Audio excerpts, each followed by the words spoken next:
예수님이 들어오면 사람들 사이에 논쟁이 일어납니다. 예수님께서 말씀하시면 그 말씀으로 인하여서 사람들 사이에 분쟁이 일어납니다. 예수님의 말씀이 본래 논쟁을 일으키는 것이기 때문에 그런 걸까요? 아니죠. 예수님께서 본래 사람들과 논쟁하기를 좋아했기 때문에 그런 것이 아닙니다. 예수님은요 참이시며 진리이십니다. 아멘. 문제는 세상이에요. 세상은요 거짓과 가짜가 오히려 힘을 발휘하고 있기 때문에 그렇습니다. 그래서 그 속에 거짓과 가짜가 존재하는 이 세상 속에 바로 참이신 예수님이 들어오니까 항상 문제가 일어나는 거예요. 육적인 논리와 육적인 생각들이 영향력을 발휘하고 있는 이런 세상 속에 바로 영적인 진리의 말씀이 선포되니까 혼란이 생겨나는 것이죠. 이제 요한복음 10장에서 예수님은 참 목자의 리더십을 말씀하셨습니다. 목자는 양을 위하여 목숨을 거는 존재여야 한다. 이렇게 말씀하셨어요. 양이 잘 되기 위해서 희생하고 낮아지고 수고하고 마침내 목숨까지도 내어놓는 그런 리더십에 대해서 말씀하셨어요. 근데 이것이 당시 종교 지도자들에게는요 아주 생소한 것이었습니다. 그들은요 양들 위에 군림하며 지배하는 그런 리더십에 익숙해져 있었다는 거예요. 그래서 자신들의 기득권을 위해서는 얼마든지 양들을 희생시켜도 좋다라고 생각했던 그런 사람들에게 이 예수님께서 말씀하시는 섬김의 리더십, 목자의 리더십, 양들을 위해서 희생하는 리더십은 너무나 불편하기에 짝이 없다는 것이죠. 게다가 예수님은 거침없이 그들의 리더십을 가리켜서 싹군이다 이렇게 표현합니다. 그러나 좀 싹군은요 그래도 들을만 하죠. 심지어 그들을 뭐라고 표현하셨냐면 도적과 강도다 이렇게까지 말씀하셨어요. 그러니 더더욱 그 말을 그들은 듣기가 이제 거북했던 거죠. 문제는 그것이 진실이라는 거예요. 예수님의 말씀 중에요 잘못된 것이 하나도 없습니다. 정말 참 목자라면 진정한 지도자라면 예수님이 말씀하신 선한 목자의 리더십을 보여주어야 합니다. 이처럼 받아들이기는 싫고 또 그러나 그것은 진실이고 바로 여기에 이제 그들의 고민이 있었다는 것이죠. 그래서 결국 예수님의 말씀으로 인해서 유대인 중에 이제 무슨 일이 일어나는 거예요? 분쟁이 일어나는 거예요. 그 이야기가 이제 오늘 본문 이야기입니다. 오늘 본문 19절, 20절, 21절 다시 한 번만 읽어볼게요. 이 말씀으로 말미암아 유대인 중에 다시 분쟁이 일어나니 그 중에 많은 사람이 말하되 그가 귀신 들려 미쳤거늘 어찌하여 그 말을 듣느냐 하며 어떤 사람은 말하되 이 말은 귀신 들린 자의 말이 아니라 귀신이 맹인의 눈을 뜨게 할 수 있느냐 하더라. 아멘.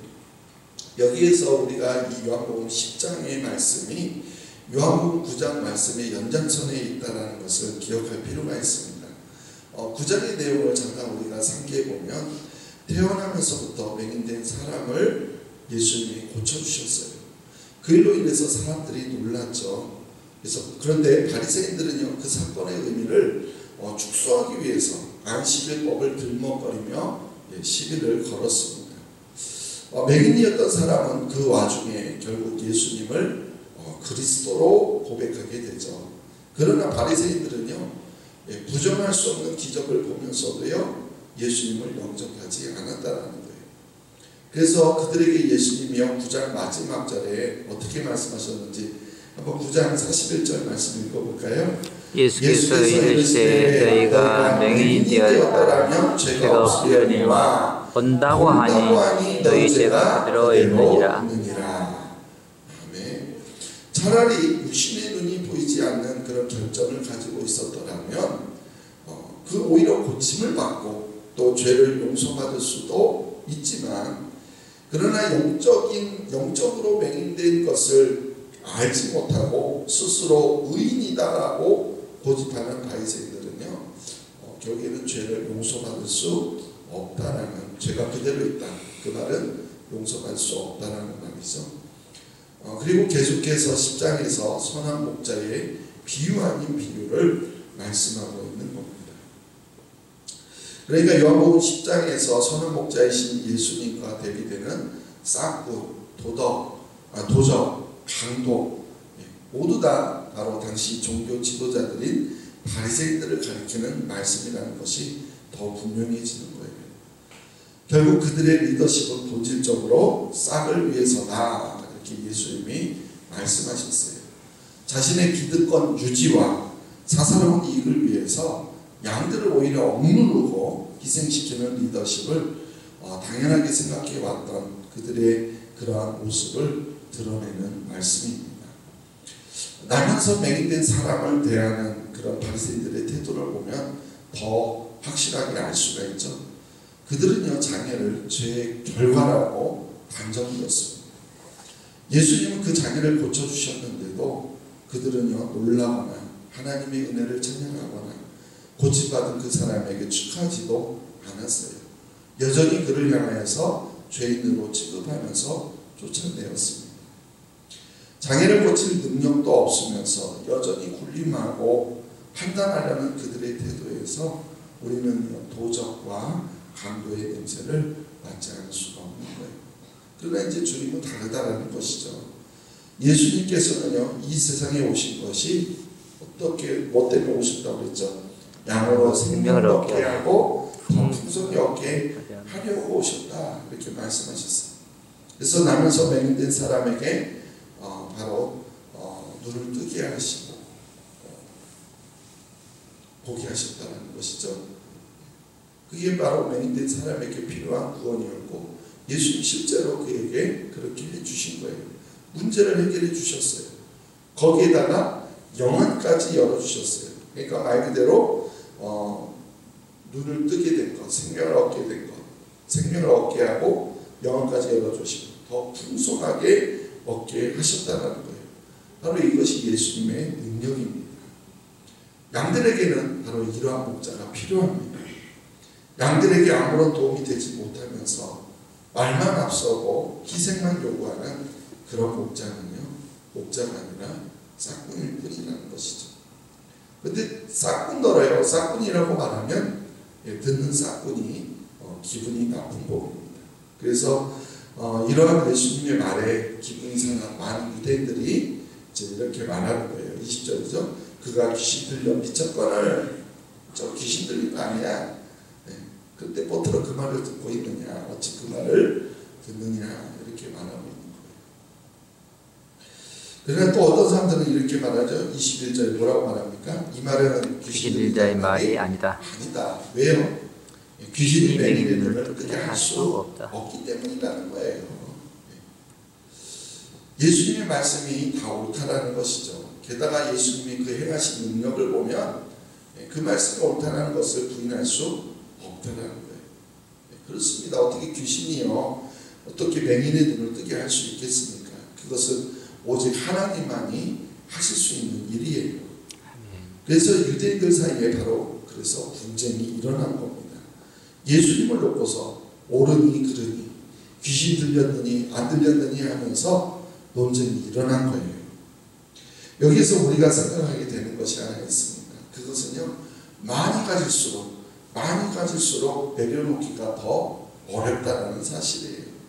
높이 올라갈수록 자신의 부족함을 고백하기가 어렵다는 거예요. 태어나면서부터 맹인이었던 사람에게는요, 예수님을 영접하고 믿는 것이 어려운 일이 아니에요. 그런데요, 바리새인들에게는요, 그것이 왜 이렇게 더 어려운지, 그렇게 힘든 일이라는 거예요. 그래서 예수님이 이렇게 말씀하신 거예요. 9장 39절이죠. 예수께서 이르시되 내가 심판하러 이 세상에 왔으니 보지 못하는 자들은 보게 하고 보는 자들은 맹인이 되게 하려 함이라. 육신적으로 흠이 많고 부족하다고 고백하는 사람들은요, 오히려 예수님을 통해서 보게 됩니다. 아멘. 그러나 자신의 의로움을 앞세우는 사람들은요, 오히려 보지 못하게 된다는 거예요. 그러니까 누가 진정으로 복받은 사람입니까? 우리가 주일날 계속해서 팔복을 묵상했었잖아요. 제일 먼저 나온 게 심령이 가난한 자는 복이 있나니 천국이 그들의 것이다. 이렇게 말씀하셨죠. 심령이 가난하다 해서 이 가난하다, 정말 아무것도 없는 완전히 찢어지게 가난한 것을 말하는 원어적인 의미로 우리가 살펴봤는데, 우리가 일반적으로 해석하자면 부족하다는 뜻으로도 이해할 수가 있어요. 그러니까 영적으로 부족함을 느끼는 거죠. 영적으로 마음의 부족함을 느끼며 그래서 무언가 채워지기를 갈급해하는 그러한 사람들이 복이 있다라는 거예요. 그 복이 무엇입니까? 천국이 그들의 것이다. 바로 하나님의 나라가 그들의 것, 하나님 나라에 들어가는 거예요. 근데 세상에서 부족함이 없이 누리며 살아가는 사람들, 이런 마음이 없어요. 그런 사람들에게는 영적인 갈급함이 없어요. 넘쳐나는 물질을 쓰기도 바쁜데 그들에게 천국이 왜 필요하겠습니까? 세상 사람들은요, 부자를 복받은 사람이라고 하잖아요. 그러나 예수님은 가난한 사람이 복받은 사람이다 라고 하셨다는 거예요. 왜 그렇습니까? 진짜 복이 뭐예요? 예수님을 믿고 천국 가는 거, 그게 진짜 복 아닙니까?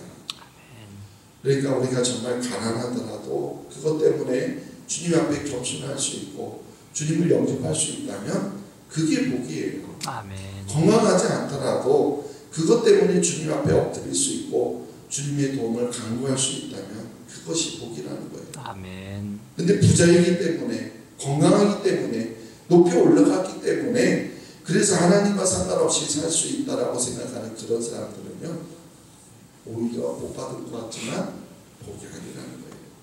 그들 부러워할 필요가 없어요. 그들의 종국은 뭡니까? 결국에는 지옥이겠죠. 우리의 마음은 예수님 때문에 논쟁이 일어나지 않기를 축원합니다. 아멘. 내 것을 내려놓고 그냥 예수님을 받아들이며 그리고 예수님 믿으면 우리 논쟁이 일어나지 않아요. 그러나 내 것을 내려놓지 못하면 늘 마음속에 예수님 말씀하고 충돌이 일어나요. 갈등이 일어나요.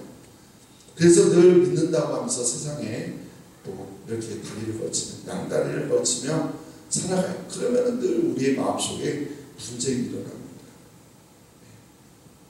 양다리 걸치지 마시고 예수님께, 그래서 예수님만 온전히 영접하시기를 바랍니다. 아멘. 예수님만이 참 목자세요. 아멘. 그래서 예수님을 영접하면 생명이 주어지고 그것도 풍성하게 주어진다는 거예요. 아멘. 풍성한 은혜를 누리시며 살아가기를 바랍니다. 아멘. 이러한 은혜가 우리에게 넘치기를 예수님의 이름으로 축원합니다. 아멘. 하나님 아버지 감사합니다. 많은 아멘. 사람들이 예수님의 참인 예수님의 말씀에 논쟁이 일어납니다. 이 세상은 거짓과 가짜가 판치고 있기 때문에 진리가 들어오면 분쟁이 일어날 수밖에 없음을 보게 됩니다. 우리의 마음속에도 늘 갈등과 분쟁이 일어나고 있지는 않았는지요. 우리 마음속에 온전히 주님을 의지하고 세상을 부러워하지 않는, 형통한 자를 부러워하지 않는 그러한 믿음이 우리 가운데 있기를 원합니다. 아멘. 예수님을 믿는다고 하면서도 여전히 세상에 악인의 형통을 부러워하며 살아가는 그런 양다리 걸친 모습 속으로 살아갈 때는 내가 어떻게 살아갈지 늘 우리 안에 분쟁이 일어나고 고민이 생기고 그럴 것 같습니다. 오 주님, 우리의 마음을 붙잡아 주시고 아멘. 악인의 형통을 부러워하지 않게 하여 주시고 아멘. 내가 어려운 가운데서도 하나님을 찾는다면 그것이 복이라는 것을 깨닫고 늘 하나님을 의지하며 그래서 우리 마음속에 온전히 예수님을 의지하며 살아가는 우리 모두가 될 수 있도록 허락하여 주시옵소서. 아멘. 우리의 마음이 천국이길 원합니다. 우리의 삶이 하나님의 나라를 누리길 원합니다. 생명을 얻고 더 풍성히 얻는 그런 삶을 살아가는 우리 모두가 되게 도와주시옵소서. 아멘. 감사하며 예수님의 이름으로 기도하옵나이다.